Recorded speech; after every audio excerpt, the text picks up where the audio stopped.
time. It's time. It's time. It's time.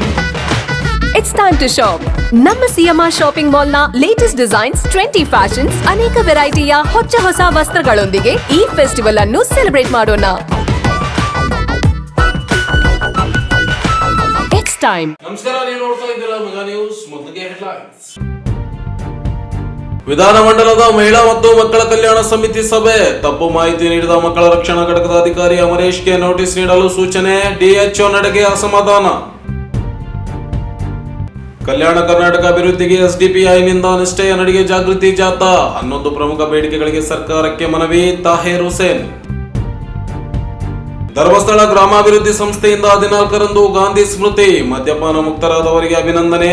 Amaresh Maski. ಗಿಲೆಸುಗುರು ಗ್ರಾಮ ಪಂಚಾಯತಿ ಅಧ್ಯಕ್ಷೆಯಿಂದ ಅನಧಿಕೃತ ಬಾಡಿಗೆ ವಸೂಲಿ. ತನಿಖೆಗೆ ಅಂಬಾಜಿ ಮೇದರ್ಕರ್ ಆಗ್ರಹ. ಹಿಂದುಳಿದ ವರ್ಗಗಳ ಸಾಮಾಜಿಕ ಆರ್ಥಿಕ ಗಣತಿ. ಪಾರದರ್ಶಕತೆ ನಡೆಸಲು ಸ್ಲಂ ನಿವಾಸಿಗಳ ಕ್ರಿಯಾ ವೇದಿಕೆ ಮನವಿ. ರಸ್ತೆ ಕಾಮಗಾರಿಗೆ ಅಕ್ರಮ ಗುಂಡಿ ನಿರ್ಮಾಣ. ಗುತ್ತಿಗೆದಾರರ ವಿರುದ್ಧ ಕೇಸ್ ದಾಖಲಿಸಲು ಆಗ್ರಹಿಸಿ ದಲಿತ ಸೇನೆ ಮನವಿ. ಮತ್ತು ಸಂತೆಕಲ್ಲೂರು ಬಳಿ ಕಾರ್ ಬೈಕ್ ಡಿಕ್ಕಿ, ಓರ್ವ ಸಾವು. ಮಹಿಳಾ ಮತ್ತು ಮಕ್ಕಳ ರಕ್ಷಣೆ ಕುರಿತಂತೆ ತಪ್ಪು ಮಾಹಿತಿ ನೀಡಿದ್ದಲ್ಲಿ ಕ್ರಮ ಎದುರಿಸಬೇಕಾಗುತ್ತದೆ ಎಂದು ವಿಧಾನಮಂಡಲದ ಮಹಿಳಾ ಮತ್ತು ಮಕ್ಕಳ ಕಲ್ಯಾಣ ಸಮಿತಿ ಅಧ್ಯಕ್ಷ ಎನ್ಎಚ್ ಕೋನರೆಡ್ಡಿ ಜಿಲ್ಲಾ ಮಕ್ಕಳ ರಕ್ಷಣಾಧಿಕಾರಿಗೆ ಎಚ್ಚರಿಕೆ ನೀಡಿದರು. ಜಿಲ್ಲಾಧಿಕಾರಿಗಳ ಕಚೇರಿಯಲ್ಲಿ ಸಮಿತಿಯ ಸಭೆಗೆ ಜಿಲ್ಲಾ ಮಕ್ಕಳ ರಕ್ಷಣಾಧಿಕಾರಿ ಅಮರೇಶ್ಗೆ ತರಾಟೆಗೆ ತೆಗೆದುಕೊಂಡ ಸದಸ್ಯರುಗಳು ಮಕ್ಕಳ ಪುನರ್ವಸತಿ ಕುರಿತು ಮಾಹಿತಿ ನೀಡಲು ತಡಬಡಿಸಿದಾಗ ತಪ್ಪು ಮಾಹಿತಿ ನೀಡಿ ದಿಕ್ಕು ತಪ್ಪಿಸುವ ಕೆಲಸ ಮಾಡಿ ಸಮರ್ಪಕ ಮಾಹಿತಿಯೇ ಇಲ್ಲವೆಂದರೆ ಹೇಗೆ, ನೋಟಿಸ್ ಜಾರಿ ಮಾಡಿ ಎಂದು ಸೂಚಿಸಿದರು. ಸಮಿತಿಯ ಸದಸ್ಯ ಹಾಗೂ ಗುರುಮಠಕಲ್ ಶಾಸಕ ಶರಣಗೌಡ ಕಂದಕೂರ್ ಮಾತನಾಡಿ, ಮಹಿಳೆಯರು ಮಕ್ಕಳ ಮೇಲೆ ನಡೆಯುತ್ತಿರುವ ದೌರ್ಜನ್ಯ, ಸರ್ಕಾರ ಯೋಜನೆಗಳು ದೊರೆಯುತ್ತಿಲ್ಲ, ಅಧಿಕಾರಿಗಳು ನೀಡುವ ತಪ್ಪು ಮಾಹಿತಿ ಪಡೆದು ಕಾಜು ಪಿಸ್ತಾ ತಿಂದು ಹೋಗಲು ಬಂದಿಲ್ಲ, ತಪ್ಪು ಮಾಹಿತಿ ನೀಡಿದರೆ ಕ್ರಮಕ್ಕೆ ಶಿಫಾರಸು ಮಾಡಬೇಕಾಗುತ್ತದೆ ಎಂದು ಎಚ್ಚರಿಸಿದರು. ತಂತ್ರಜ್ಞಾನ ಮುಂದುವರೆದಿದೆ, ಮಾಹಿತಿ ಘಟನೆಗಳ ವಿವರ ಪಡೆಯಲು ಕಷ್ಟವಿಲ್ಲ, ಅಧಿಕಾರಿಗಳಲ್ಲಿ ಆಸಕ್ತಿ ಬೇಕಷ್ಟೇ ಎಂದು ಕೋನಾರೆಡ್ಡಿ ಹೇಳಿದರು.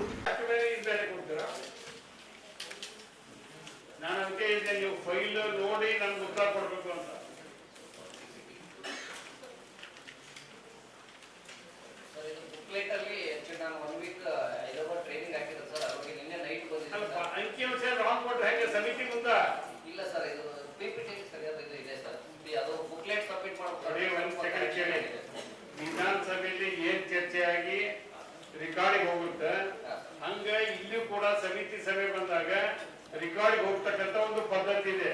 ರಿಪೋರ್ಟರ್ಸ್ ಬೆಂಗಳೂರಿಂದ ಬಂದಾರೆ, ವಿಧಾನಮಂಡಲದ ರಿಪೋರ್ಟರ್ಸ್ ಅವ್ರನ್ನ ವರದಿ ಮಾಡ್ತಾರೆ. ಹಂಗ ಇದು ಬುಕ್ಲೆಟ್ ಬೇರೆ ಐತಂದ್ರ, ಪಿಪಿಟಿ ಬೇರೆ ಐತಂದ್ರ ಏನ್ ನಿಮ್ಮ ಹೆಸರೇನು? ಯಾಕೆ ಮಾಡ್ತೀರಿ ನೀವು ನೌಕರಿ? ಟ್ರೈನಿಂಗ್ ನಿಮ್ಮಲ್ಲಿ ನೆಕ್ಸ್ಟ್ ಆಫೀಸರ್ ಇಲ್ಲ ಮತ್ತೆ ಅವ್ರು ರೆಡಿ ಮಾಡಕ್ ಬರಲ್ವಾ? ನಾನು ನೋಡದೆ ಇದ್ರೆ ನೀವು ಉತ್ತರ ಕೊಟ್ರಿ, ನಾ ಕೇಳಿದೆ, ಎಲ್ಲ ಸದಸ್ಯರಿಗೆ ಕೇಳಿದ್ರೆ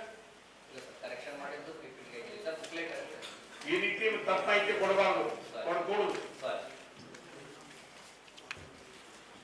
ಅನಾಥ ವೈಪರೀತ್ಯ ನಿರ್ಲಕ್ಷ್ಯವಾದ ಬಾಲ್ಯ ವಿವಾಹ, ಪೋಸ್ಕೋ ಮತ್ತು ಇನ್ನಿತರ ದೌರ್ಜನ್ಯ ಮತ್ತು ಶೋಷಣೆಗೊಳಗಾದ ಮಕ್ಕಳ ಪಾಲನೆ, ರಕ್ಷಣೆ ಮತ್ತು ಪುನರ್ವಸತಿಗಾಗಿ ಬಾಲ ನ್ಯಾಯಾಲಯ.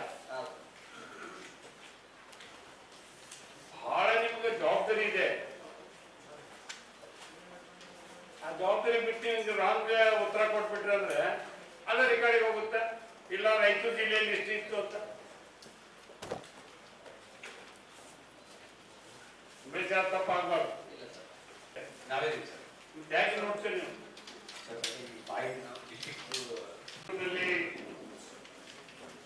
ಸಭೆ ಮಾಡ್ಕೊಂತ ಬರ್ರಿ. ನಮ್ಮ ಅವರು ರಾಮನಗರ ಶಾಸಕರು ಇಲ್ಲ, ನಾವು ವಿಧಾನಮಂಡಲದ ಸಭೆಯನ್ನ ಒಂದು 3 ಬಾರಿ ಬೆಂಗಳೂರಿನಲ್ಲಿ ಮಾಡಿದ್ರೆ 1 ಬಾರಿ 2 ಜಿಲ್ಲೆಯನ್ನ ಹೊರಗಡೆ ಮಾಡ್ಬೇಕಂತ ಒಂದು ಸೂಚನೆಯನ್ನ ಕೊಟ್ಟರು. ಅದಕ್ಕೆ ಕಂದಕೂರ್ ಅವರು, ನಮ್ಮ ಕರೇಮ್ ಅವರು, ಸಿಕ್ಕಿ ಅವರು ಎಲ್ಲ ಕೂತ್ಕೊಂಡು ಚರ್ಚೆ ಮಾಡಿ ಎಲ್ಲ ಗೌರವಿತ ಸದಸ್ಯರು ಕೂಡಿ ಕಾರ್ಯದರ್ಶಿಗಳಿಗೆ ಸೂಚನೆ ಕೊಟ್ವಿ. ಜಿಲ್ಲೆಯ ಹೊರಗಡೆ ಸಮಸ್ಯೆಗಳು ಏನವನ್ನೆಲ್ಲ ಆಲಿಸಬೇಕು.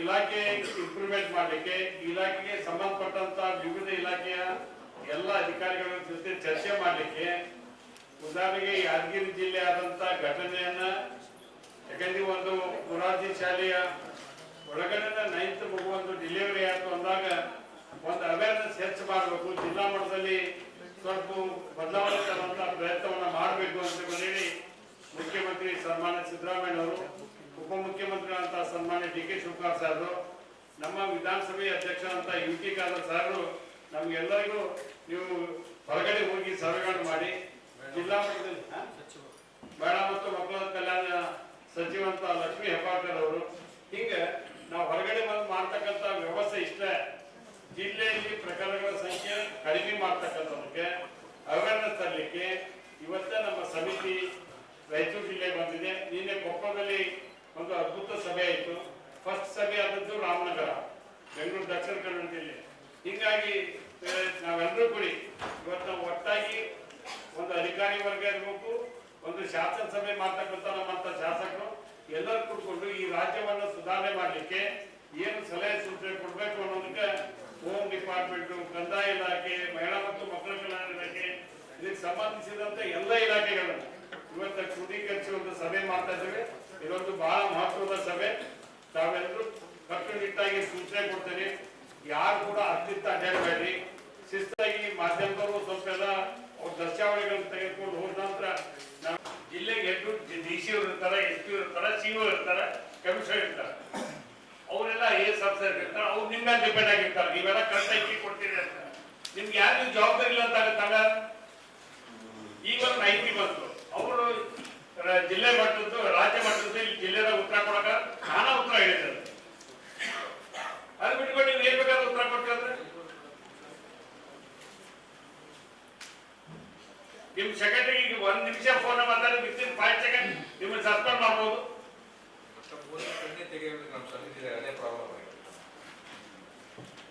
ನಾವು ಇದೊಂಥರ ಏನಪ್ಪ ಜನರ ಹತ್ರ ಹೋಗ್ಬೇಕು, ಜನರಿಗೆ ಒಳ್ಳೇದು ಮಾಡ್ಬೇಕು.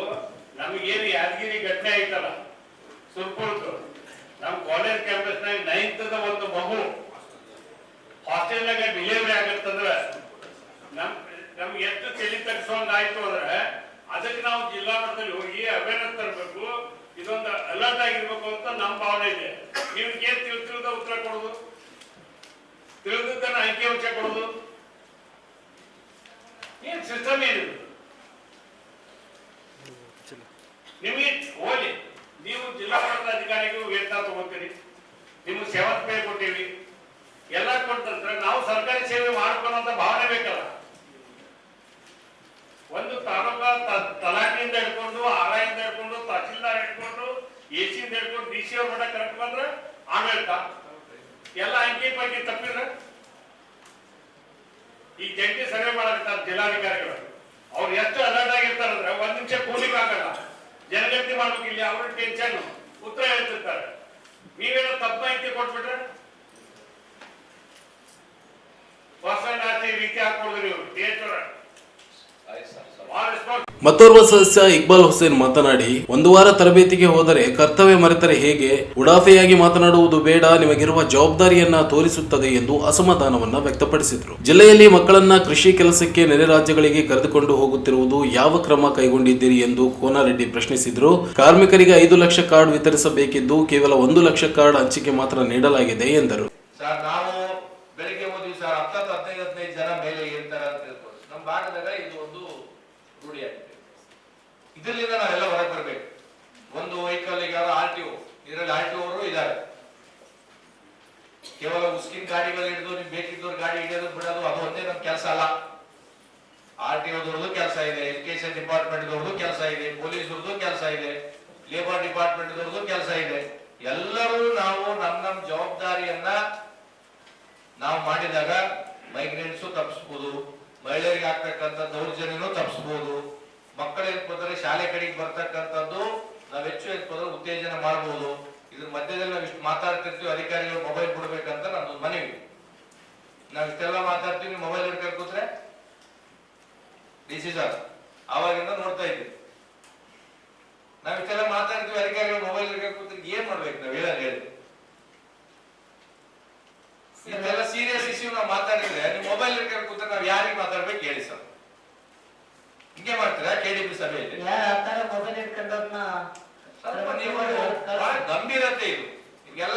ಆಕ್ಚುಲಿ ನಮ್ಮ ಭಾಗದಾಗ ಇರ್ತಕ್ಕಂಥವ್ರು ನೀವೆಲ್ಲ ಬಡತನದಿಂದ ಬಂದವ್ರು, ಯಾರು ದೊಡ್ಡ ಶ್ರೀಮಂತರಲ್ಲ ಅಂತ ನನಗೆ ಅನಿಸ್ತದೆ. ನೀವು ಯಾವುದೋ ಒಂದು ಬಡತನದಿಂದ ಇಲ್ಲಿ ಬಂದು ಅಂತಂದ್ರೆ ನಮ್ಮ ಭಾಗದಾಗ ನಮ್ಮಲ್ಲಿ ಇರ್ತಕ್ಕಂಥ ಇಲಿಟ್ರಸಿ ಏನಿದೆ, ಶಿಕ್ಷಣದ ಬಗ್ಗೆ ಅಂತಂದ್ರೆ ಕಾಳಜಿ ಇಲ್ಲ, ಆರೋಗ್ಯದ ಬಗ್ಗೆ ಕಾಳಜಿ ಇಲ್ಲ. ನಿನ್ನೆ ಐಜಿ ಅವರು ಹೇಳ್ತಾ ಇದ್ರು ಸರ್, ಕೆಲವು ಕಾನೂನು ಬಗ್ಗೆ ಇಲ್ಲಿ ಇರ್ತಕ್ಕಂಥ ಜನಕ್ಕೆ ಭಯನೇ ಇಲ್ಲ ಅಂತ ತಿಳ್ಕೊಂಡು ನಿನ್ನೆ ಮೇಡಮ್ ಅವರು ಹೇಳ್ತಾ ಇದ್ರು.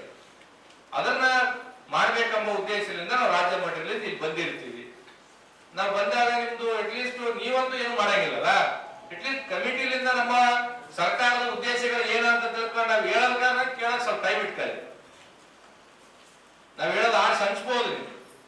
ನಮ್ಮ ಉದ್ದೇಶ ಏನಂದ್ರೆ ನಮ್ಮ ಭಾಗದ ಜನರ ತಾಯಿಯಂದ್ರು, ಮಕ್ಕಳು, ಶಾಲೆ, ಶಿಕ್ಷಣ, ಆರೋಗ್ಯದ ಬಗ್ಗೆ ಕಾಳಜಿ ಇಟ್ಕೊಂಡು ಬಂದಿರ್ತಕ್ಕಂಥದ್ದಿದೆ.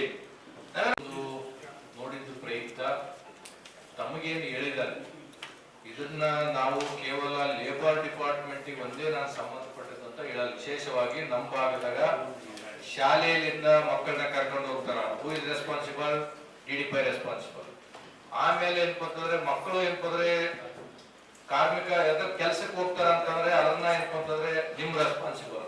ಗಾಡಿದಾಗ ಮ್ಯಾಲ ಕೆಳಗ ಕುಂತು ಹೋಗ್ತಾರ ಅಂತಂದ್ರೆ ಪೊಲೀಸ್ ಡಿಪಾರ್ಟ್ಮೆಂಟ್ ಕೆಲಸ. ಇದೇನಾಗುತ್ತೆ ಅಂದ್ರೆ ಅಧ್ಯಕ್ಷರ ಕನ್ಸರ್ನ್ ಏನಂತಂದ್ರೆ ನಮ್ಮ ಭಾಗದಾಗ ಇರ್ತಕ್ಕಂಥ ಜನ ಇಲ್ಲಿ ಏನಂತಂದ್ರೆ ನಾವೆಲ್ಲ ಬಡತನದಾಗ ಇರ್ತಕ್ಕಂಥವ್ರು, ನಮ್ಮ ಅದರಲ್ಲಿ ವಿಶೇಷವಾಗಿ ರಾಯಚೂರು, ಯಾದಗಿರಿ ಅಂತಲ್ಲಿ ಮೈಗ್ರೆಂಟ್ಸ್ ಬೇರೆ ಬೇರೆ ನೀವು ಯಾವುದೇ ಬಾಂಬೆ, ಪುನಾ, ಬೆಂಗಳೂರು, ಹೈದರಾಬಾದ್ ಎಲ್ಲೇ ಹೋದ್ರು ಸಹ ನಮ್ಮ ಭಾಗದ ಜನ ಸಿಗ್ತಾರೆ. ಕಾರಣ ಏನಂತಂದ್ರೆ ಇಲ್ಲಿ ನಿಮ್ಮ ಕಾನೂನುಗಳು ಏನೇ ಇದೆ. ಇವತ್ತು DDPI ಅವರು ಶಾಲೆಯಿಂದ ಹೊರಗ ತಂದಿರ್ತಕ್ಕಂಥ ಮಕ್ಕಳ ಸಂಖ್ಯೆ ಎಷ್ಟಿದೆ, ಬಡವರು ಇರ್ತಾರ ಮಾಡ್ತಾರೆ, ಕೆಲವು ಜನ ರಿಕ್ವೆಸ್ಟ್ ಮಾಡ್ಕೊಂತಾರ, ಕೆಲವು ಜನ ಶಾಸಕರು ಮತ್ತೊಬ್ರು ಯಾರಿಗೂ ಫೋನ್ ಮಾಡಿ ನಿಮ್ಗೆ ಪ್ರೆಷರ್ ಮಾಡಿಸ್ತಾರ. ಅದ್ರಾಗೇನು ಇಲ್ಲ ಅಂತ ನಾನೇನು ಹೇಳಂಗಿಲ್ಲ, ಅದು ನಾನು ಎಗ್ರಿ ಆಗ್ತೀನಿ. ಕೆಲವು ಸಲ ಏನಪ್ಪ ಅಂತಂದ್ರೆ ವೆಹಿಕಲ್ಗಳು ಬಾರ್ಡರ್ ಬಿಟ್ಟು ಹೋಗ್ತಾರೆ. ನಾವೆಲ್ಲ ತೆಲಂಗಾಣ ಬಾರ್ಡರ್ ಮತ್ತು ಆಂಧ್ರ ಬಾರ್ಡರ್ ಅಲ್ಲಿ ಇದ್ದೀವಿ. ನಮ್ಮ ವೆಹಿಕಲ್ಗಳು ತೆಲಂಗಾಣ ಬಾರ್ಡರ್ಗೆ ಹೋದಾಗ ಈ ವಿಷಯ ಸ್ವಲ್ಪ ಪೊಲೀಸ್ ಡಿಪಾರ್ಟ್ಮೆಂಟ್ ಬಹಳ ಕಟ್ಟುನಿಟ್ಟಾಗಿ ಯಾವುದೇ ತರದ್ದು ಎಕ್ಸ್ಪೆಕ್ಟೇಷನ್ಸ್, ಆಟೋ, ಟ್ರ್ಯಾಕ್ಸು, ಕ್ರೂಸರು, ಟಮ್ಟಮು ಇವ್ರ ಬಳಿ ಅಂತಂದ್ರೆ ಯಾವುದೇ ತರದ್ದು ಒಂದ್ ಸ್ವಲ್ಪ ಎಕ್ಸ್ಪೆಕ್ಟ್ ಮಾಡ್ಲಾರ್ದೆ ಬೆಳಗ್ಗೆ ಬಂದಿರ್ತೀರಿ ಮೂಡ್ನ್ಯಾಗ ಸಂಜೆವರೆಗೂ ಏನ್ ಮಾಡ್ಬೇಕು ಅಂತ ತಿಳ್ಕೊಂಡು ಅಂದಾಗ some peoples, especial not all, some people ಅದ್ ಬೆಳಗ್ಗೆ ಒಂದ್ ಸ್ವಲ್ಪ ಏನೋ ಒಂದಷ್ಟು ಮಾಡ್ಬೇಕು ಅಂತ ತಿಳ್ಕೊಂಡು ಟ್ರಾಫಿಕ್ ಆಗ್ಲಿ ಮತ್ತೊಬ್ರಾಗ್ಲಿ ಅವರು ಸ್ವಲ್ಪ ವೆಹಿಕಲ್ಗಳನ್ನ ಸ್ವಲ್ಪ ಸ್ಮೂತ್ ಆಗಿದ್ದದಕ್ಕೆ ಇದು ಒಂದು ಸ್ವಲ್ಪ ಕಾರಣ ಇದೆ. ಹಾಗಾಗಿ ಈಗ ನೋಡಿ ನಾನು ಹೇಳ್ತಾ ಇದ್ದೆ, ನಮ್ಮ ಸಮಿತಿ ಜಿಲ್ಲಾ ಮಟ್ಟಕ್ಕೆ ಯಾಕೆ ಬಂದಿದೆ, ಕಲ್ಯಾಣ ಕರ್ನಾಟಕ ಜಿಲ್ಲೆಗಳಿಗೆ 2 ದಿನದ ಪ್ರವಾಸ ನಾವು ಮಾಡೋದಕ್ಕೆ ಕಾರಣ ಏನು ಅಂತಂದ್ರೆ, ಮುಂದೆ ಕೂತಿದ್ರು ನೀವು ಪಾರ್ಟ್ ಆಫ್ ಗವರ್ಮೆಂಟ್, ನಾವು ಬೇರೆ ಪಕ್ಷದವರಿದ್ರು we also part of government. ನಮ್ಮಲ್ಲಿ ನಡೀತಕ್ಕಂಥ ಮಹಿಳೆಯರಿಗೆ ದೌರ್ಜನ್ಯಗಳಾಗ್ಬೋದು ಅಥವಾ ಮಕ್ಕಳಿಗೆ ನಡೀತಕ್ಕಂಥ ದೌರ್ಜನ್ಯಗಳಾಗ್ಬೋದು, ಸರ್ಕಾರದಿಂದ ಬರ್ತಕ್ಕಂಥ ಸೌಲಭ್ಯಗಳನ್ನು ಸಿಗದೇ ಇದ್ದಾಗ ನಮ್ಮಲ್ಲಿ ಏನಂದ್ರೆ ಇಲಿಟ್ರಸಿ ಜಾಸ್ತಿ ಇದೆ, ಅವೇರ್ನೆಸ್ ಕಡಿಮೆ ಇದೆ. ಇದೊಂದಕ್ಕೋಸ್ಕರ ನಾವು ಬೆಂಗಳೂರು ವಿಧಾನಸೌಧ ಕುಂತು ಸಭೆ ಮಾಡಬಾರ್ದು ಅಂತ ಮಾನ್ಯ ಅಧ್ಯಕ್ಷರು ಈ ಭಾಗಕ್ಕೆ ಹೋಗ್ಬೇಕು. ಆಗಾಗ ಬಾಲ್ಯ ವಿವಾಹಗಳಾಗ್ಲಿ ಬೇರೆ ಬೇರೆ ತರದ್ದು ಇನ್ಸಿಡೆಂಟ್ಗಳಾಗುತ್ತೆ. ಇಲ್ಲಿ ಏನಂತಂದ್ರೆ ಸರ್ಕಾರದಿಂದ ಇರ್ತಕ್ಕಂಥ ಕಾನೂನಾಗ್ಲಿ ಸೌಲಭ್ಯಗಳನ್ನ ಗೊತ್ತಿಲ್ಲ ತಿಳಿಸ್ಬೇಕು ಅಂತ ತಿಳ್ಕೊಂಡು ಒಂದು ರಾಜ್ಯ ಸಮಿತಿ ಇಲ್ಲಿ ಬಂದಾಗ ನೀವು ಅಧಿಕಾರಿಗಳು ಈ ರೀತಿ ತಪ್ಪು ಮಾಹಿತಿಗಳನ್ನ ನೀವು ಕೊಟ್ರೆ ನೀವು ಅನ್ಕೋಬಹುದು ನಾನೆಲ್ಲ ರಾಜ್ಯ ಮಟ್ಟದ ಅಧಿಕಾರಿಗಳಿಗೆ ಹೇಳ್ತೀನಿ, ಜಿಲ್ಲಾ ಮಟ್ಟದ ಅಧಿಕಾರಿಗಳಿಗೆ ಹೇಳ್ತೀನಿ. ಒಂದಿನ ಸಮಿತಿ ಬರ್ತಾರೆ, ನೀವು ಕೊಟ್ಟದ್ದು ಏನಂತಂದ್ರೆ ಕೇಳಿ, ನೀವು ಜಿಲ್ಲಾ ಆಡಳಿತ ಕೊಟ್ಟದ್ದು ಕಾಜು ಕಿಶ್ಮಿಶ್ ತಿಂದು ಹೋಗಕ್ಕೆ ನಾವು ಬಂದಿಲ್ಲ. ಇಲ್ಲಿ ನಮ್ದೇ ಆದಂತದ್ದು ಜವಾಬ್ದಾರಿ ಇದೆ. ಆ ಜವಾಬ್ದಾರಿ ಇದ್ದಾಗ ಏನಂತಂದ್ರೆ ನೀವು ಕೆಲಸ ಮಾಡದೇ ಇದ್ರೆ, ನಮ್ಮ ಅಧ್ಯಕ್ಷರು ಒಳ್ಳೆಯವರಿದ್ದಾರೆ, ಬಟ್ ಸರ್ಕಾರಕ್ಕೆ ನೀವು ಮಾಹಿತಿ ಕೊಟ್ರೆ ಅವ್ರು ಕೆಟ್ಟವ್ರನ್ನ ಮಾಡೋದಕ್ಕೆ ಅನಿವಾರ್ಯ ಮಾಡಬೇಡ್ರಿ ದಯಮಾಡಿ. ಇಶ್ಯೂ ನೋಟಿಸ್ ತಗೋಬೇಕು. ಆಮೇಲೆ ನಾನು ಈಗ ಹೇಳ್ತಾ ಇದ್ದೀನಿ ನೋಡಿ, ಈ ಮುಂದೆ ನಡೀತಕ್ಕಂಥ ಸಭೆಯಲ್ಲಿ ನೀವು ಯಾರಾದ್ರೂ ತಪ್ಪು ಮಾಹಿತಿ ಕೊಟ್ರೆ ಕೊಪ್ಪಳದ ನೋಟಿಸ್ ಇಶ್ಯೂ ಆಗ್ಯದ, ರಾಯಚೂರದ ಫಸ್ಟ್ ಪರ್ಸನ್ ನೋಟಿಸ್ ಇಶ್ಯೂ ಆಗ್ತದೆ. ನೀವು ರಾಂಗ್ ಇನ್ಫಾರ್ಮೇಶನ್ ಸಂಜೆವರೆಗೂ ನಮ್ಗೆ ಏನಾದ್ರು ಕೊಟ್ರೆ ಇದಕ್ಕಿಂತ ಇನ್ನೊಂದು ನೆಕ್ಸ್ಟ್ ಲೆವೆಲ್ ಹೋಗ್ಬೇಕಾಗುತ್ತೆ. ಜಿಲ್ಲಾ ಕಾರ್ಮಿಕಾಧಿಕಾರಿ ಆರತಿ ಮಾಹಿತಿ ನೀಡಿ 53 ಕೇಸ್ ದಾಖಲಿಸಿ 7 ಲಕ್ಷ ದಂಡ ಸಂಗ್ರಹಿಸಲಾಗಿದೆ. 103 ವಾಹನಗಳನ್ನು ಜಪ್ತಿ ಮಾಡಿ 304 ವಿದ್ಯಾರ್ಥಿಗಳನ್ನು ಶಾಲೆಗೆ ಸೇರ್ಪಡೆ ಮಾಡಲಾಗಿದೆ ಎಂದು ಮಾಹಿತಿ ನೀಡಿ. ಸೊ ನೀವು 15% ಆಡ್ ಮಾಡಿದ್ರೆ ಎಷ್ಟಾಯ್ತು ನೀವು? So will be crossing 25 lakhs. 24 to 25 lakhs. 24 lakhs. ಏನಮ್ಮ? ಅಮ್ಮ ಅಲ್ಲಮ್ಮ, 1 ಸೆಕೆಂಡ್ ಕೇಳು. ನಾನು ಉತ್ತರ ಕೊಡಿ. ನಾನು I am into this department from past 16 years. Yes. I was a Jilla Panchayat President in 2016-2015. I know your department well. I have studied. ನಾನು ಕೇಳ್ತಾ ಇರೋದು ನೀವು ಕೇಳಿ. ನೀವು 25 ಲಕ್ಷ ಜನಕ್ಕೆ ಬರೀ 1 ಲಕ್ಷ ಕಾರ್ಡ್ ಮಾಡ್ತಿರಲ್ಲ, ಏನು ಅವಶ್ಯ ತಗೋತೀರಾ ನೀವು? ನನಗೆ ಗೊತ್ತು ಯಾರಿಗೆ ಲೈಸೆನ್ಸ್ ಕೊಡ್ಬೇಕು, ಯಾರಿಗೆ ಕಾರ್ಡ್ ಮಾಡಬೇಕು, ಯಾವ ರೀತಿ ಮಾಡಬೇಕು ಅನ್ನೋದನ್ನ ಎಲ್ಲ ಗೊತ್ತು. ಆ ಕಾರ್ಡಿನ ವ್ಯಕ್ತಿತ್ವ ಏನು, ಆ ಕಾರ್ಡಲ್ಲಿ ಏನಿದೆ ಏನಿಲ್ಲ ಅನ್ನೋದು ಎಲ್ರಿಗೂ ಗೊತ್ತಿದೆ ನನಗೆ. ಕಾರ್ಡ್ ಎಷ್ಟು ಕಮ್ಮಿ ಮಾಡಿದ್ರೆ ಯಾವ್ಯಾವ ತಾಲೂಕಲ್ಲಿ ಎಷ್ಟು ಕಾರ್ಡ್ ಮಾಡಿಸಿದ್ದೀರಾ? ತಾಲೂಕು ವಹಿಸ್ಕೊಡಿ ನೀವು. 7 ತಾಲೂಕು ಇದೆಯಲ್ಲ, 8 ತಾಲೂಕ? ಟೋಟಲ್ 9 ಇದೆ ಸರ್. 9 ತಾಲೂಕು.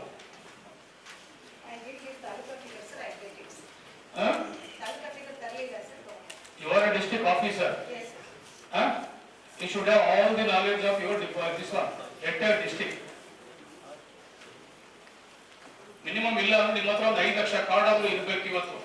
ಈ ಭಾಗದಲ್ಲೆಲ್ಲ ಜನ ಎಲ್ಲ ಮಾಡೋಲ್ಲ, ಕೂಲಿ ಕೆಲಸ ಮಾಡೋರು. ಕಾಂಕ್ರೀಟ್ ಕೆಲಸ ಇರ್ಬೋದು, ಬಿಲ್ಡಿಂಗ್ ಕೆಲಸ ಇರ್ಬೋದು, ಮತ್ತೊಂದು ಕೆಲಸ ಇರ್ಬೋದು, ಎಲ್ಲರೂ ಮಾಡ್ತಾರೆ. ಮಾತಾಡ್ತಾ ಇದ್ದೀರಾ? 1 ವರ್ಷದಲ್ಲಿ ಸೇವೆ ಸಲ್ಲಿಸ್ತಾ ಇದ್ದೀರಲ್ವಾ? 1 ವಾರದಲ್ಲಿ ಟ್ರೈನಿಂಗ್ ಹೋದ್ರೆ ಅದಕ್ಕೊಂದು ಕಾರಣ ಹೇಳ್ತೀರ. ನಿಮ್ಮೊಂದು ರಾಜಕೀಯ ಆಗ್ಬೇಕು, ನಿಮ್ ಡೆಸಿಗ್ನೇಷನ್ ರಾಜಕೀಯ ಆಗ್ಬೇಕು. ಏನ್ ತಿಳ್ಕೊಂಡು ಮಾತಾಡ್ತಾ ಇದ್ರ? What you mean?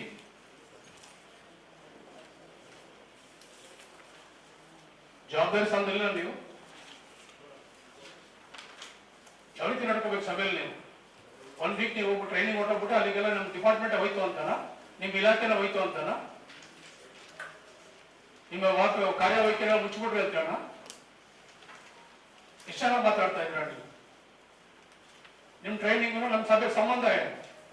It is a part of your work, it is a part of your service. ಯಾವ ರೀತಿ ಮಾತಾಡ್ತಾರೆ ನೀವು? ನಿಮ್ಮಿಂದನೇ ಇಲಾಖೆ ಇದೆಯಾ ಅಂತ ನೀವು ದೀಪ ಹಾಕ್ಬೇಕು, ಮತ್ತೆ ದೀಪ ಮುಚ್ಕೊಂಡು ಹೋಗ್ಬೇಕಂತಾನ? ಸರಿ, ಇಲ್ಲಿ ವರ್ತನೆ ಕಳ್ಕೊಳ್ಳಿ. ಹೇಳಿ ನಿಮ್ಮಲ್ಲಿ ಶಾಸಕ ಡಾಕ್ಟರ್ ಶಿವರಾಜ್ ಪಾಟೀಲ್ ಮಾತನಾಡಿ, ಅಂಗನವಾಡಿ ಕೇಂದ್ರಗಳಲ್ಲಿ ಮಕ್ಕಳಿಗೆ ನೀಡುವ ಆಹಾರ ಮಕ್ಕಳಿಗೆ ಸೇರುತ್ತಿಲ್ಲ, ಸಿರಿಧಾನ್ಯದಿಂದ ಆಹಾರ ಪೂರೈಕೆ ಸಮರ್ಪಕವಾಗಿ ನಡೆಯುತ್ತಿಲ್ಲ, ಪೋಷಣಾ ಅಭಿಯಾನದಡಿ ಆಹಾರ ಪೂರೈಕೆ ಕಡಿಮೆಯಾಗಲು ಕಾರಣವೆಂದು ಹೇಳಿದರು.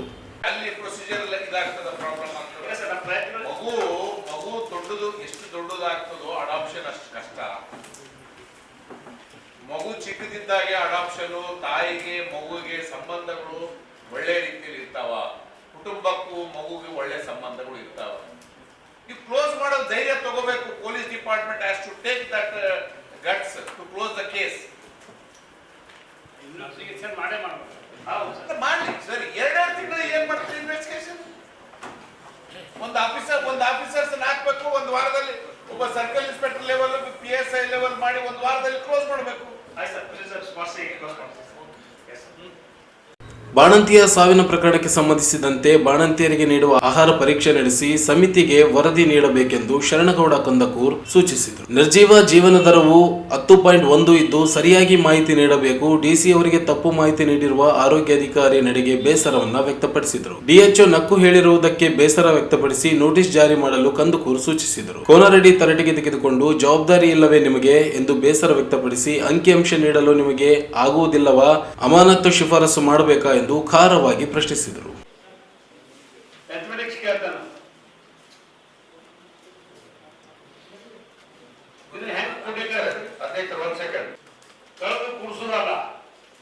ಆಕ್ಚುಲಿ ಬೇಕು ನಮಗೆ 1% ತಪ್ಪಿದ್ರೆ ರಾಂಗ್ ಮೆಸೇಜ್ ಹೋಗುತ್ತೆ. ಇವೊಬ್ಬ ನೌಕರಿಗೆ ಅಪಾಯಿಂಟ್ಮೆಂಟ್ ಮಾಡ್ಬೇಕಾದ್ರೆ ಸಭೆಯಲ್ಲಿ ಸದಸ್ಯರುಗಳಾದ ಶಾಂತಾರಾಮ್, ಕರಿಯಮ್ಮ ಜಿ ನಾಯಕ್, ಸಚಿವಾಲಯದ ಜಂಟಿ ಕಾರ್ಯದರ್ಶಿ ಎಂ ಮಂಜುಳಾ, ಐಜಿಪಿ ಸತೀಶ್ ಕುಮಾರ್, ಬಳ್ಳಾರಿ ವಲಯ ಎಡಿಜಿಪಿ ವರ್ತಿಕಾ ಕಟಿಯಾರ್, ಡಿಸಿ ನಿತೀಶ್ ಕುಮಾರ್, ಜಿಲ್ಲಾ ಪಂಚಾಯತ್ ಸಿಇಒ ಈಶ್ವರ್ ಕುಮಾರ್ ಕಾಂದು, ಎಸ್ಪಿ ಪುಟ್ಟಮಾದಯ್ಯ ಸೇರಿದಂತೆ ವಿವಿಧ ಇಲಾಖೆ ಅಧಿಕಾರಿಗಳು ಉಪಸ್ಥಿತರಿದ್ದರು. ಕಲ್ಯಾಣ ಕರ್ನಾಟಕ ಪ್ರದೇಶ ಅಭಿವೃದ್ಧಿ ಸಾವಿರಾರು ಕೋಟಿ ರೂಪಾಯಿ ಅನುದಾನ ಬಿಡುಗಡೆಯಾಗುತ್ತಿದ್ದರೂ ಈ ಭಾಗದ ಅಭಿವೃದ್ಧಿ ಬದಲಾವಣೆಯಾಗದೇ ಇರುವುದರಿಂದ ನ್ಯಾಯಬದ್ಧ ಅಭಿವೃದ್ಧಿಗೆ ಆಗ್ರಹಿಸಿ ವೆಲ್ಫೇರ್ ಪಾರ್ಟಿ ಆಫ್ ಇಂಡಿಯಾದಿಂದ ಅಕ್ಟೋಬರ್ 6ರಿಂದ 13ರವರೆಗೆ ನಿಷ್ಠೆಯ ನಡಿಗೆ ಜಾಥಾ ಪ್ರಾರಂಭಿಸಿದೆ ಎಂದು ಪಕ್ಷದ ರಾಜ್ಯಾಧ್ಯಕ್ಷ ತಾಹಿರ್ ಹುಸೇನ್ ಹೇಳಿದರು. ಅವರಿಂದು ಮಾಧ್ಯಮಗೋಷ್ಠಿಯನ್ನು ಉದ್ದೇಶಿಸಿ ಮಾತನಾಡಿ, ಪ್ರಾದೇಶಿಕ ಅಸಮಾನತೆ ಹೋಗಲಾಡಿಸಲು ಸರ್ಕಾರಗಳು ಬದ್ಧವೆಂದು ಎಲ್ಲಾ ರಾಜಕೀಯ ಪಕ್ಷಗಳು ಹೇಳುತ್ತಲೇ ಬಂದಿವೆ. ಕಲ್ಯಾಣ ಕರ್ನಾಟಕ ಅಭಿವೃದ್ಧಿ ಮಂಡಳಿಗೆ ಸಾವಿರಾರು ಕೋಟಿ ರೂಪಾಯಿ ಅನುದಾನ ನೀಡುವುದಾಗಿ ಘೋಷಿಸುತ್ತಿವೆ. ಆದರೆ ಪರಿಸ್ಥಿತಿ ಮಾತ್ರ ಬದಲಾಗುತ್ತಿಲ್ಲ. ಬಾಣಂತಿಯರ ಸಾವು, ಅಪೌಷ್ಟಿಕತೆ, ಮಕ್ಕಳ ಮಾರಾಟ, ಬಾಲ್ಯ ವಿವಾಹ, ನಿರುದ್ಯೋಗದಂತಹ ಸಮಸ್ಯೆಗಳು ಪರಿಹಾರ ಕಂಡಿಲ್ಲ. 371(ಜೆ) ಕಾಯ್ದೆ ಅನುಷ್ಠಾನಗೊಳಿಸಿ ಶಿಕ್ಷಣ ಮತ್ತು ಉದ್ಯೋಗದಲ್ಲಿ ಮೀಸಲು ನಿಗದಿಗೊಳಿಸಲಾಗಿದೆ. ಆದರೆ ನೇಮಕಾತಿಗಳೇ ನಡೆಯುತ್ತಿಲ್ಲ. ಪ್ರತಿ ವರ್ಷ 10,000 ಇಂಜಿನಿಯರಿಂಗ್ ವಿದ್ಯಾರ್ಥಿಗಳು ಶಿಕ್ಷಣ ಮುಗಿಸುತ್ತಿದ್ದಾರೆ. ಆದರೆ ಉದ್ಯೋಗಕ್ಕಾಗಿ ಬೇರೆಡೆ ವಲಸೆ ಹೋಗುವ ಸ್ಥಿತಿ ಎದುರಾಗಿದೆ. ವೈದ್ಯಕೀಯ ಮತ್ತು ಇಂಜಿನಿಯರಿಂಗ್ ಪ್ರವೇಶ ಪಡೆದು ವಿದ್ಯಾರ್ಥಿಗಳಿಗೆ ಉದ್ಯೋಗ ದೊರೆಯದೆ ವೈದ್ಯರು, ಇಂಜಿನಿಯರ್ಗಳ ಕೊರತೆ ಎದುರಿಸುವಂತಾಗಿದೆ ಎಂದರು. 22,000 ಶಿಕ್ಷಕರ ಹುದ್ದೆಗಳು ಖಾಲಿ ಇದ್ದರೂ ಭರ್ತಿಯಾಗುತ್ತಿಲ್ಲ. 80,000 ಸರ್ಕಾರಿ ಹುದ್ದೆಗಳು ಖಾಲಿ ಇವೆ. ಪ್ರಾಥಮಿಕ ಆರೋಗ್ಯ ಕೇಂದ್ರಗಳು, ಸಮುದಾಯ ಆರೋಗ್ಯ ಕೇಂದ್ರಗಳು ಜನಸಂಖ್ಯೆಗೆ ಅನುಗುಣವಾಗಿ ಸ್ಥಾಪನೆಯಾಗಿಲ್ಲ. 11 ಪ್ರಮುಖ ಬೇಡಿಕೆಗಳನ್ನಿಟ್ಟು ಎಸ್ಡಿಪಿಐ ಜಾಥಾ ಬೀದರ್ನಿಂದ ಪ್ರಾರಂಭಿಸಲಾಗಿದೆ. ಬೇಡಿಕೆಗಳ ಪಟ್ಟಿಯನ್ನ ಜಾಥಾ ಸಮಾರೋಪದ ನಂತರ ಸಲ್ಲಿಸಲಾಗುತ್ತದೆ. ಈ ಭಾಗದ ಶಾಸಕರು, ಅಧಿಕಾರಿಗಳ ನಿರ್ಲಕ್ಷ್ಯವೇ ಕಾರಣವಾಗಿದೆ ಎಂದರು. ಸರ್ಕಾರ ಬದ್ಧತೆಯನ್ನು ತೋರುವ ಕೆಲಸ ಮಾಡಬೇಕಾಗಿದೆ. ಎಲ್ಲಾ ಜಿಲ್ಲೆಗಳಲ್ಲಿ ಜಾಗೃತಿ ಕಾರ್ಯಕ್ರಮ ನಡೆಸಲಾಗುತ್ತದೆ. ಪಕ್ಷಾತೀತವಾಗಿ ಎಲ್ಲ ರಾಜಕೀಯ ಪಕ್ಷಗಳು, ಸಂಘಟನೆಗಳು ಬೆಂಬಲಿಸುವಂತೆ ಮನವಿ ಮಾಡಿದರು. 371(ಜೆ) ಬಂತು. ತದನಂತರ ಅದರ ಜೊತೆಗೆ ಕಲ್ಯಾಣ ಕರ್ನಾಟಕ ಪ್ರದೇಶ ಅಭಿವೃದ್ಧಿ ನಿಗಮವು ಕೂಡ ಆಯಿತು.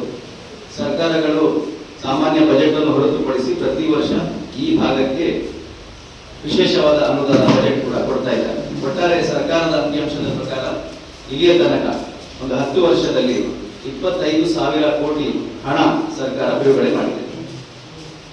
ಇದು ಸರ್ಕಾರ ಹೇಳ್ತಾ ಇರುವಂತಹ ಅಂಕಿಅಂಶ. ಅದರ ಜೊತೆಗೆ ಇಷ್ಟೆಲ್ಲ ಹಣ ಬಿಡುಗಡೆ ಆದರೂ ಕೂಡ ನಾವು ಇವತ್ತು ಈ ಕಲ್ಯಾಣ ಕರ್ನಾಟಕ ಭಾಗದ 7 ಜಿಲ್ಲೆಗಳ ಪರಿಸ್ಥಿತಿ ನೋಡಿದಾಗ ಕೆಲವೊಂದು ಅಂಕಿಅಂಶಗಳನ್ನು ಇಟ್ಟು ಅದರ ಪರಿಸ್ಥಿತಿ ನಾನು ವಿವರಿಸಲಿಕ್ಕೆ ಇಚ್ಛೆ ಪಡ್ತಾ ಇದ್ದೀನಿ.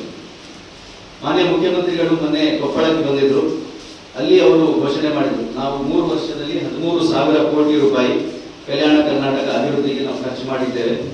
ಅದೇ ರೀತಿ ತಲಾ ಆದಾಯ ಶೋಷಣೆಯಲ್ಲಿ ಕರ್ನಾಟಕ ನಂಬರ್ 1 ಇದೆ ಅಂತ ನಾನು ಮಾನ್ಯ ಮುಖ್ಯಮಂತ್ರಿಗಳ ಗಮನಕ್ಕೆ ತರಲಿಕ್ಕೆ ಬಯಸ್ತಾ ಇದ್ದೀನಿ. ಕಲ್ಯಾಣ ಕರ್ನಾಟಕ ಭಾಗದಲ್ಲಿ ಏನು ತಲಾ ಆದಾಯದ ಬಗ್ಗೆ ತಾವು ಹೇಳಿದ್ರಿ, ಕರ್ನಾಟಕ ನಂಬರ್ 1 ಇದೆ ಅಂತೆ. ಬೆಂಗಳೂರಲ್ಲಿ ತಲಾ ಆದಾಯ 5.01 ಇದ್ರೆ ಕಲ್ಯಾಣ ಕರ್ನಾಟಕ ಭಾಗದಲ್ಲಿ 1.73 ಇದೆ. ಇಷ್ಟು ದೊಡ್ಡ ವ್ಯತ್ಯಾಸ ಇಲ್ಲಿನ ತಲಾ ಆದಾಯ. ಅದೇ ರೀತಿ ಮೈಸೂರು ಭಾಗದಲ್ಲಿ 10 ಹಿಂದುಳಿದ ಜಿಲ್ಲೆಗಳಿದ್ರೆ ಇಲ್ಲಿ ಕಲ್ಯಾಣ ಕರ್ನಾಟಕ ಭಾಗದಲ್ಲಿ 29 ಹಿಂದುಳಿದ ಜಿಲ್ಲೆಗಳಿದ್ದಾರೆ, ತಾಲೂಕುಗಳು. ಅದರಲ್ಲೂ ಕೂಡ ವಿಪರ್ಯಾಸ ಅಂದ್ರೆ ಕಲ್ಯಾಣ ಕರ್ನಾಟಕ ಅಭಿವೃದ್ಧಿ ಮಂಡಳಿಯ ಚೇರ್ಮನ್ ಏನಿದ್ದಾರೆ ಅವರು ಪ್ರತಿನಿಧಿಸುವ ಜೇವರ್ಗಿ ತಾಲೂಕು ಅತ್ಯಂತ ಹಿಂದುಳಿದ ತಾಲೂಕು. ಅದೇ ರೀತಿ ರಾಜ್ಯದಲ್ಲಿ ಮತ್ತು ದೇಶದಲ್ಲಿ ಹಿಂದುಳಿದ ಜಿಲ್ಲೆಗಳ ಪಟ್ಟಿಯಲ್ಲಿ ಈ ಭಾಗದ ರಾಯಚೂರು, ಯಾದಗಿರಿ ಮತ್ತು ಕಲಬುರಗಿ ಜಿಲ್ಲೆಗಳು, ಕೊಪ್ಪಳ ಜಿಲ್ಲೆಗಳು ಬರ್ತಾರೆ. ಅದೇ ರೀತಿ ಏನು ಕೈಗಾರಿಕೆಗಳು, ಇಡೀ ರಾಜ್ಯದಲ್ಲಿ 17.48 ಲಕ್ಷ ಕೈಗಾರಿಕೆಗಳು, ಸಣ್ಣ ಕೈಗಾರಿಕೆಗಳು ಇದ್ದಾವೆ.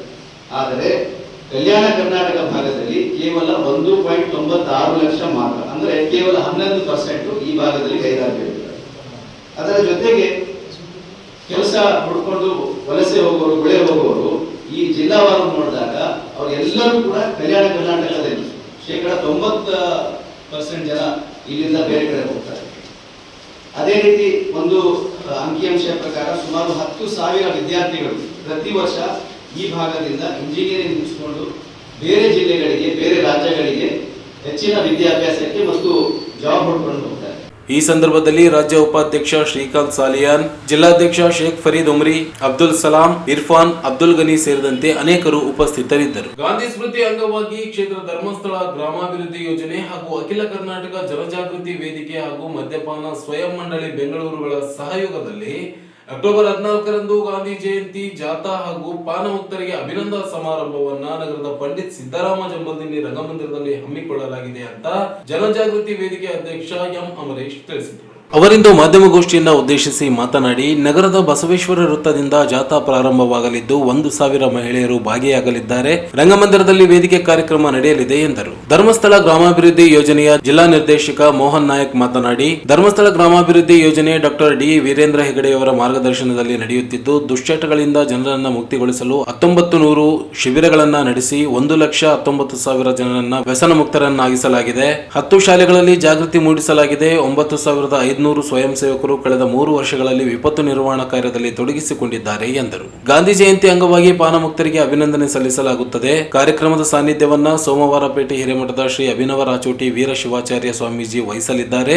ನಗರ ಶಾಸಕ ಡಾಕ್ಟರ್ ಶಿವರಾಜ್ ಪಾಟೀಲ್, ಜಿಲ್ಲಾಧಿಕಾರಿ ಕೆ ನಿತೀಶ್, ಎಸ್ಪಿ ಪುಟ್ಟಮಾದಯ್ಯ, ಪ್ರಾದೇಶಿಕ ನಿರ್ದೇಶಕ ಚಂದ್ರಶೇಖರ್, ಮಹಾನಗರ ಪಾಲಿಕೆ ಅಧ್ಯಕ್ಷೆ ನರಸಮ್ಮ ನರಸಿಂಹಲು ಮಾಡಗಿರಿ ಸೇರಿದಂತೆ ಅನೇಕರು ಭಾಗವಹಿಸಲಿದ್ದಾರೆ ಎಂದರು. ಗ್ರಾಮಾಭಿವೃದ್ಧಿ ಯೋಜನೆ ಜಿಲ್ಲಾ ಜನಜಾಗೃತಿ ವೇದಿಕೆಯಿಂದ ಪತ್ರಿಕಾ ಮಾಧ್ಯಮದ ಪತ್ರಿಕಾಗೋಷ್ಠಿ ಕರೆದಿದ್ದೇವೆ. ಡಾಕ್ಟರ್ ಡಿ ವೀರೇಂದ್ರ ಹೆಗಡೆ ಅವರು ಧರ್ಮಸ್ಥಳದ ಧರ್ಮಾಧಿಕಾರಿಗಳು ಶಿಕ್ಷಕ ಧರ್ಮಸ್ಥಳದ ಮೂಲಕ ಮತ್ತು ಹಲವಾರು ಸಮಾಜಮುಖಿ ಕಾರ್ಯಕ್ರಮ ಹಮ್ಮಿಕೊಂಡಿದ್ದಾರೆ. ಮೊದಲಾಗಿ ಸ್ವಸಹಾಯ ಸಂಘಗಳ ಮೂಲಕ ಮಹಿಳೆಯರ ಸಬಲೀಕರಣ, ಬಡ ಜನರಿಗೆ ಸ್ವಸಹಾಯ ಸಂಘಗಳ ಮೂಲಕ ಪ್ರೇರಣೆ ಮಾರ್ಗದರ್ಶನ ಕೊಟ್ಟು ಆರ್ಥಿಕ ಸಹಾಯ ಮೂಲಕ ಕಾರ್ಯ ಮಾಡ್ತಾ ಇದ್ದಾರೆ. ಜೊತೆಗೆ ಹಲವಾರು ಸಮಾಜಮುಖಿ ಕಾರ್ಯಕ್ರಮಗಳ ಮೂಲಕ ಗ್ರಾಮೀಣ ಪ್ರದೇಶದ ಶಾಸಕ ಅಭಿವೃದ್ಧಿಗೆ ಹಲವಾರು ಕಾರ್ಯಕ್ರಮಗಳು ಹಮ್ಮಿಕೊಳ್ತಾ ಇದ್ದಾರೆ. ಸುಮಾರು 40 ಕಾರ್ಯಕ್ರಮಗಳು ಕೃಷಿಯ ಮೂಲಕ ತಾಲೂಕು, ಜಿಲ್ಲೆ ಮತ್ತು ರಾಜ್ಯದಲ್ಲಿ ಅನುಷ್ಠಾನ ಆಗ್ತಿದೆ. ಇವತ್ತು ವಿಶೇಷವಾಗಿ ಪರಿಸ್ಥಿತಿಯ ಡಾಕ್ಟರ್ ವೀರೇಂದ್ರ ಹೆಗಡೆಯವರ ಮಾರ್ಗದರ್ಶನದಲ್ಲಿ ಅಖಿಲ ಕರ್ನಾಟಕ ಜನಜಾಗೃತಿ ವೇದಿಕೆ, ಮದ್ಯಪಾನ ಸಂಯಮ ಮಂಡಳಿ ಮತ್ತು ಜಿಲ್ಲಾ ಜನಜಾಗೃತಿ ವೇದಿಕೆಯ ವತಿಯಿಂದ ನಾವು ಅಕ್ಟೋಬರ್ 2 ಗಾಂಧಿ ಜಯಂತಿ ಪ್ರಯುಕ್ತ ಗಾಂಧಿ ಸ್ಮೃತಿ ಕಾರ್ಯಕ್ರಮ ಅಕ್ಟೋಬರ್ 15ರವರೆಗೆ ನಾವು ಆಯಾ ಜಿಲ್ಲಾ ಮಟ್ಟದಲ್ಲಿ ನೆರವೇರಿಸಬೇಕು ಅಂತೇಳಿ ಒಂದು ಆದೇಶ ಆಗಿದೆ. ಈ ನಿಟ್ಟಿನಲ್ಲಿ ಬರುವ 14ನೇ ತಾರೀಕು ನಾವು ಜಿಲ್ಲಾ ಮಟ್ಟದ ಕಾರ್ಯಕ್ರಮವನ್ನು ನಮ್ಮ ಈ ಪಟ್ಟಣದ ಬೆಂಬಲಿನಿ ರಂಗಮಂದಿರದಲ್ಲಿ ನಾವು ಜಾಥಾ ಮತ್ತು ಸಮಾವೇಶ ಕಾರ್ಯಕ್ರಮ ಹಮ್ಮಿಕೊಂಡಿದ್ದೇವೆ. ಪೂಜ್ಯರು ಸಂಘವಾಗಿ ಮಧ್ಯವರ್ತಿನ ಶಿಬಿರಗಳ ಮೂಲಕ ಲಕ್ಷಾಂತರ ಕುಟುಂಬಗಳ ಒಂದು ಜೀವನವನ್ನು ಪರಿವರ್ತನೆ ಮಾಡುವಂತ ರೂವಾರಿಗಳು ಸುಮಾರು 1980 ಶಿಬಿರಗಳ ಮೂಲಕ 1,19,000 ಮಂದಿ ಇವತ್ತು ಮದ್ಯಪಾನವನ್ನು ತ್ಯಜಿಸಿ ಉತ್ತಮವಾದಂತಹ ಜೀವನವನ್ನು ಕಟ್ಟಿಕೊಳ್ಳಲಿಕ್ಕೆ ಇವತ್ತು ಪೂಜ್ಯರ ಮಧ್ಯವರ್ತಿ ಶಿಬಿರದಂತಹ ಕಾರ್ಯಕ್ರಮಗಳು ಇವತ್ತು ಮಾರ್ಗದರ್ಶಿಯಾಗಿದೆ. ಇವತ್ತು ಸಂಘ ಸ್ವಸಹಾಯ ಸಂಘಗಳ ಮೂಲಕ ಸೇರಿಕೊಂಡವರು ಸಾಲ ವಿದ್ಯಾಭ್ಯಾಸ ಮಾಡ್ತಾ ಇದ್ದಾರೆ. ಸಾಲವನ್ನು ಬೇರೆ ಬೇರೆ ಅಭಿವೃದ್ಧಿ ಉದ್ದೇಶಗಳಿಗೆ ಪಡ್ಕೊಂಡಾಗ ಆ ಪಡ್ಕೊಂಡಂತ ಆರ್ಥಿಕ ಹೊರೆ ಏನಿದೆ ಅದು ದುಶ್ಚಟಗಳಿಗೆ ಬಲಿಯಾಗಿ ಆ ಪಡ್ಕೊಂಡಂತ ಸಾಲ ಕುಟುಂಬದ ಹೆಚ್ಚಿಗೆ ಕಚ್ಚಾಗುವುದನ್ನು ಮರೆಗಂಡಂತ ಪೂಜ್ಯರು 1990ರಲ್ಲಿ ಮಧ್ಯವರ್ತಿನ ಶಿಬಿರಗಳನ್ನು ಮಾಡುವ ಮೂಲಕ ಜನರಲ್ಲಿ ಮನಪರಿವರ್ತನೆ ಮಾಡುವಂತಹ ಕಾರ್ಯಕ್ರಮ ಹಮ್ಮಿಕೊಂಡಿದೆ. ಈ ಸಂದರ್ಭದಲ್ಲಿ ಅಯ್ಯನಗೌಡ, ವೆಂಕಟೇಶ್ ಕಾಸರವಳ್ಳಿ, ಎಂ ತಿಮ್ಮಾರೆಡ್ಡಿ, ಪ್ರಕಾಶ್ ನಂದಿ, ಆಂಜನೇಯ, ಈರಣ್ಣ ಬಾಯ್ದೊಡ್ಡಿ, ಯೋಜನಾಧಿಕಾರಿ ಶಿವಾಜಿ ಇದ್ದರು. ಈಗ ಚಿಕ್ಕದೊಂದು ಬ್ರೇಕ್ ನಂತರ ಮತ್ತೆ ಮೆಗಾ ನ್ಯೂಸ್ ಮುಂದುವರಿಯುತ್ತದೆ.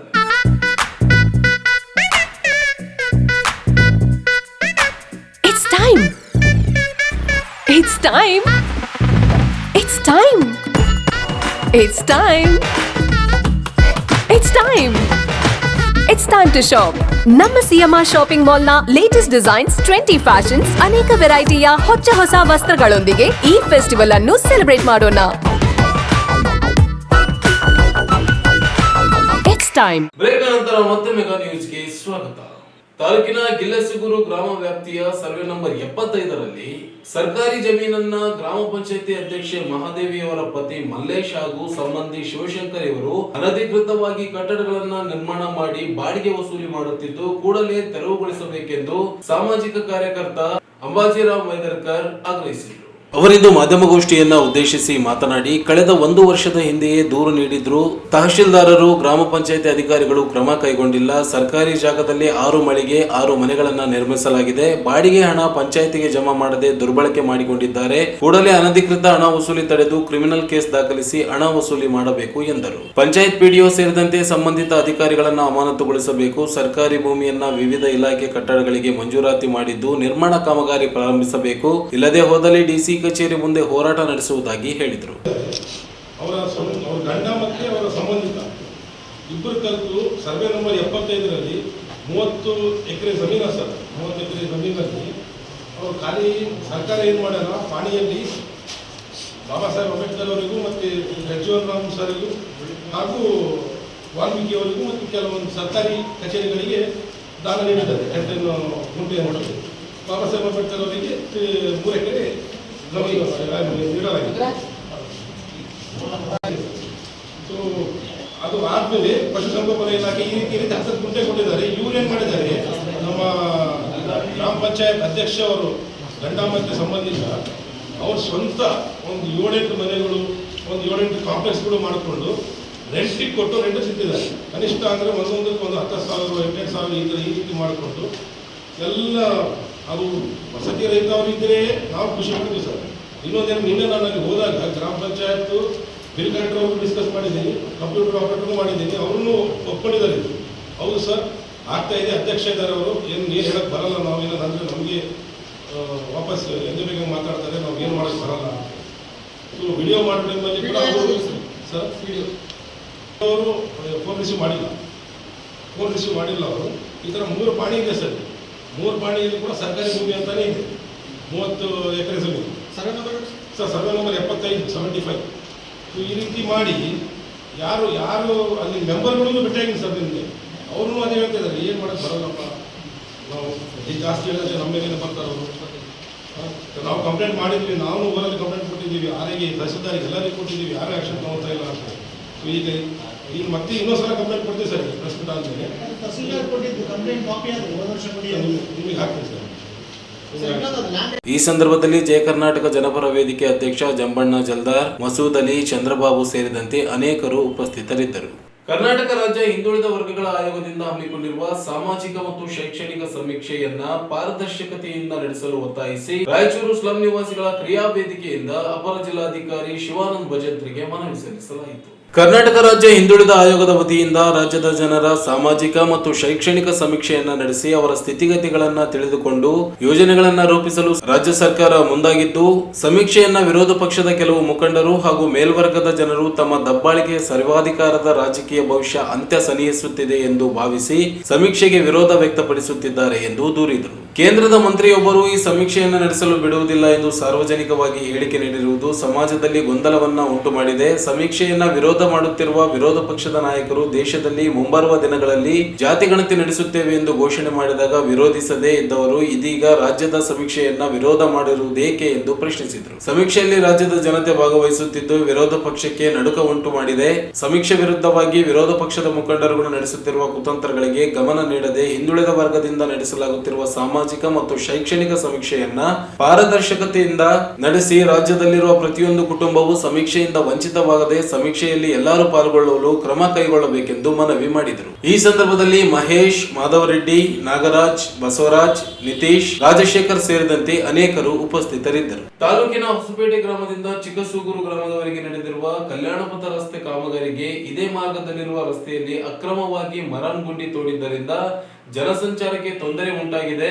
ಅಕ್ರಮ ಗುಂಡಿ ತೋಡಿಸಿದ ಗುತ್ತಿಗೆದಾರರ ಮೇಲೆ ಕ್ರಿಮಿನಲ್ ಮೊಕದ್ದಮೆ ಹೂಡಿ ಕ್ರಮ ಕೈಗೊಳ್ಳಬೇಕು ಅಂತ ದಲಿತ ಸೇನೆ ವತಿಯಿಂದ ಗಣಿ ಮತ್ತು ಭೂ ವಿಜ್ಞಾನ ಇಲಾಖೆ ಅಧಿಕಾರಿಗೆ ಮನವಿ ಸಲ್ಲಿಸಲಾಯಿತು. ತಾಲೂಕಿನ ಹೊಸಪೇಟೆ ಗ್ರಾಮದಿಂದ ಚಿಕ್ಕಸೂಗೂರು ಗ್ರಾಮದವರೆಗೆ ಕಲ್ಯಾಣಪಥ ರಸ್ತೆ ಕಾಮಗಾರಿಯು ನಡೆದಿದ್ದು, ಈ ಕಾಮಗಾರಿಗೆ ಮೊರಂ ಹಾಕಲು ಹೊಸಪೇಟೆ ಮತ್ತು ಚಿಕ್ಕಸೂಗೂರು ಗ್ರಾಮದ ನಡುವೆ ಕಾಮಗಾರಿಗೆ ಹೊಂದಿಕೊಂಡಂತೆ ಇದೇ ರಸ್ತೆಯಲ್ಲಿ ದೊಡ್ಡ ಗಾತ್ರದ ಮರಂ ಗುಂಡಿಯನ್ನ ಅಕ್ರಮವಾಗಿ ತೋಡಿದ್ದು, ಇದರಿಂದ ಈ ರಸ್ತೆ ಮಾರ್ಗದಲ್ಲಿ ಚಲಿಸುವ ವಾಹನ ಸವಾರರು ನಿತ್ಯ ತೊಂದರೆ ಅನುಭವಿಸುವಂತಾಗಿದೆ. ಆಯ ತಪ್ಪಿದರೆ ಗುಂಡಿಯಲ್ಲಿ ಬಿದ್ದು ಅಪಘಾತಗಳಾಗುವ ಸಂಭವ ಹೆಚ್ಚಾಗಿದೆ. ಈ ಎರಡು ಗ್ರಾಮಗಳ ರೈತರಿಗೆ ಹಾಗೂ ಜಾನುವಾರುಗಳಿಗೆ ಮತ್ತು ಸಾರ್ವಜನಿಕರಿಗೆ ತೊಂದರೆ ಅನುಭವಿಸುವಂತಾಗಿದೆ. ಅಕ್ರಮ ಗುಂಡಿ ಅಗೆಸಿದ ಗುತ್ತಿಗೆದಾರನ ವಿರುದ್ಧ ಕ್ರಮ ಕೈಗೊಳ್ಳುವಂತೆ ಒತ್ತಾಯಿಸಿದರು. ರಸ್ತೆ ಕಾಮಗಾರಿ ಮಾಡುವ ಗುತ್ತಿಗೆದಾರನು ಸರ್ಕಾರಿ ನಿಯಮಗಳನ್ನು ಗಾಳಿಗೆ ತೂರಿದ್ದು ಸೂಕ್ತ ತನಿಖೆ ನಡೆಸಿ ಕ್ರಿಮಿನಲ್ ಮೊಕದ್ದಮೆ ಹೂಡಬೇಕೆಂದು ಮನವಿ ಮಾಡಿದರು. ಗ್ರಾಮದವರಿಗೆ ಕಲ್ಯಾಣಪಥ ರಸ್ತೆ ನಡೆದಲ್ಲ 5 ಕೋಟಿ ವೆಚ್ಚದಲ್ಲಿ ಆ ಗುತ್ತಿಗೆದಾರರು ರಸ್ತೆಯ ಪಕ್ಕದಲ್ಲಿ ಕೇವಲ 10 ಮೀಟರ್ ಅಂತರದಲ್ಲಿ ಬೃಹತ್ ಗಾತ್ರದ ಗುಂಡಿ ತೋಡ್ಯಾರ. ಸಾರ್ವಜನಿಕ ಹಿತದೃಷ್ಟಿಯಿಂದ ತಾವು ಇಮಿಡಿಯೇಟ್ಲಿ ವಿಸಿಟ್ ಮಾಡಿ ಅವ್ರು ಯಾರು ಕಾಂಟ್ರಾಕ್ಟರ್ ಅವ್ರ ಮೇಲೆ ಕ್ರಿಮಿನಲ್ ಮೊಕದ್ದಮೆ ಹೂಡಬೇಕು, ಆ ಬಿಲ್ ಸ್ಟಾಪ್ ಮಾಡಬೇಕು. ಇಲ್ಲಾಂದ್ರೆ ನಾವು ನಮ್ಮ ಸಂಘಟನೆಯಿಂದ ಇಲಾಖೆ ಮುಂದೆ ಧರಣಿ ಸತ್ಯಾಗ್ರಹ ಮಾಡ್ತಾ ಅಂತ ಎಚ್ಚರಿಕೆಯನ್ನು ನೀಡ್ತೀವಿ. ಈ ಸಂದರ್ಭದಲ್ಲಿ ಅಧ್ಯಕ್ಷ ಮಾರುತಿ ಚಿಕ್ಕಸೂಗೂರ್, ಕಾಶಿನಾಥ್ ಕುರ್ಡಿ, ಸುರೇಶ್ ಬಾಬು, ಮಂಜುನಾಥ್ ಬಾಬು ಸೇರಿದಂತೆ ಅನೇಕರು ಉಪಸ್ಥಿತರಿದ್ದರು. ಕಾರು ಮತ್ತು ಬೈಕ್ ನಡುವೆ ರಸ್ತೆ ಅಪಘಾತ ಸಂಭವಿಸಿದ ಪರಿಣಾಮ ಬೈಕ್ ಸವಾರ ಮೃತಪಟ್ಟಿದ್ದು ಮತ್ತೋರ್ವ ವ್ಯಕ್ತಿ ಗಾಯಗೊಂಡ ಘಟನೆ ಲಿಂಗಸೂಗೂರು ತಾಲೂಕಿನ ಸಂತೆಕಲ್ಲೂರು ಗ್ರಾಮದ ಬಳಿ ನಡೆದಿದೆ. ಮೃತಪಟ್ಟ ವ್ಯಕ್ತಿ 48 ವರ್ಷದ ವೀರೇಶ್ ಹೊನ್ನಳ್ಳಿ ಎಂದು ತಿಳಿದು ಬಂದಿದೆ. ಹಿಂಬದಿ ಸವಾರ ಅಂಬಣ್ಣ ಗಡದನಾಳ್ ಕಾಲು ಮುರಿದು ಗಾಯಗೊಂಡಿದ್ದರಿಂದ ಸ್ಥಳೀಯ ಆಸ್ಪತ್ರೆಗೆ ದಾಖಲಿಸಲಾಗಿದೆ. ಸಂತೆಕಲ್ಲೂರು ಗ್ರಾಮದಿಂದ ಹಾದು ಹೋಗಿರುವ ಬೀದರ್ ಶ್ರೀರಂಗಪಟ್ಟಣ ರಾಜ್ಯ ಹೆದ್ದಾರಿಯಲ್ಲಿರುವ ಮಲ್ಲಿಕಾರ್ಜುನ ಪೆಟ್ರೋಲ್ ಬಂಕ್ ನಲ್ಲಿ ಪೆಟ್ರೋಲ್ ಹಾಕಿಸಿಕೊಂಡು ಮುಖ್ಯ ರಸ್ತೆಗೆ ಬರುತ್ತಿದ್ದಾಗ ಬೈಕ್ ಸವಾರರಿಗೆ ಸಿಂಧನೂರು ಕಡೆಯಿಂದ ವೇಗವಾಗಿ ಬರುತ್ತಿದ್ದ ಕಾರು ಬೈಕ್ಗೆ ಡಿಕ್ಕಿ ಹೊಡೆದಿದೆ. ಕಾರಿನ ಡಿಕ್ಕಿ ರಭಸಕ್ಕೆ ಬೈಕ್ ಅಪ್ಪಚ್ಚಿಯಾಗಿದ್ದು ಕಾರು ಸಹ ನಿಯಂತ್ರಣ ತಪ್ಪಿ ಪಲ್ಟಿ ಹೊಡೆದಿದೆ. ಮಸ್ಕಿ ಪೊಲೀಸ್ ಠಾಣಾ ವ್ಯಾಪ್ತಿಯಲ್ಲಿ ಘಟನೆ ನಡೆದಿದೆ. ಕೊನೆಯಲ್ಲಿ ಮತ್ತೊಮ್ಮೆ ಹೆಡ್ಲೈನ್ಸ್. ವಿಧಾನಮಂಡಲದ ಮಹಿಳಾ ಮತ್ತು ಮಕ್ಕಳ ಕಲ್ಯಾಣ ಸಮಿತಿ ಸಭೆ. ತಪ್ಪು ಮಾಹಿತಿ ನೀಡಿದ ಮಕ್ಕಳ ರಕ್ಷಣಾ ಘಟಕದ ಅಧಿಕಾರಿ ಅಮರೇಶ್ಗೆ ನೋಟಿಸ್ ನೀಡಲು ಸೂಚನೆ. ಡಿಎಚ್ಒ ನಡೆಗೆ ಅಸಮಾಧಾನ. ಕಲ್ಯಾಣ ಕರ್ನಾಟಕ ಅಭಿವೃದ್ಧಿಗೆ ಎಸ್ಡಿಪಿಐನಿಂದ ನಿಷ್ಠೆಯ ನಡಿಗೆ ಜಾಗೃತಿ ಜಾಥಾ. 11 ಪ್ರಮುಖ ಬೇಡಿಕೆಗಳಿಗೆ ಸರ್ಕಾರಕ್ಕೆ ಮನವಿ. ತಾಹೇರ್ ಹುಸೇನ್. ಧರ್ಮಸ್ಥಳ ಗ್ರಾಮಾಭಿವೃದ್ಧಿ ಸಂಸ್ಥೆಯಿಂದ 14ರಂದು ಗಾಂಧಿ ಸ್ಮೃತಿ. ಮದ್ಯಪಾನ ಮುಕ್ತರಾದವರಿಗೆ ಅಭಿನಂದನೆ. ಅಮರೇಶ್ ಮಸ್ಕಿ. ಗಿಲೆಸುಗೂರು ಗ್ರಾಮ ಪಂಚಾಯತಿ ಅಧ್ಯಕ್ಷೆಯಿಂದ ಅನಧಿಕೃತ ಬಾಡಿಗೆ ವಸೂಲಿ. ತನಿಖೆಗೆ ಅಂಬಾಜಿ ಮೇದರ್ಕರ್ ಆಗ್ರಹ. ಹಿಂದುಳಿದ ವರ್ಗಗಳ ಸಾಮಾಜಿಕ ಆರ್ಥಿಕ ಗಣತಿ. ಪಾರದರ್ಶಕತೆ ನಡೆಸಲು ಸ್ಲಂ ನಿವಾಸಿಗಳ ಕ್ರಿಯಾ ವೇದಿಕೆ ಮನವಿ. ರಸ್ತೆ ಕಾಮಗಾರಿಗೆ ಅಕ್ರಮ ಗುಂಡಿ ನಿರ್ಮಾಣ. ಗುತ್ತಿಗೆದಾರರ ವಿರುದ್ಧ ಕೇಸ್ ದಾಖಲಿಸಲು ಆಗ್ರಹಿಸಿ ದಲಿತ ಸೇನೆ ಮನವಿ. ಮತ್ತು ಸಂತೆಕಲ್ಲೂರು ಬಳಿ ಕಾರ್ ಬೈಕ್ ಡಿಕ್ಕಿ, ಓರ್ವ ಸಾವು. ಇದಿಷ್ಟು ಇವತ್ತಿನ ಸುದ್ದಿ. ಪ್ರಮುಖ ಸುದ್ದಿಗಳಿಗಾಗಿ ನೋಡ್ತಾ ಇರಿ ಮೆಗಾ ನ್ಯೂಸ್.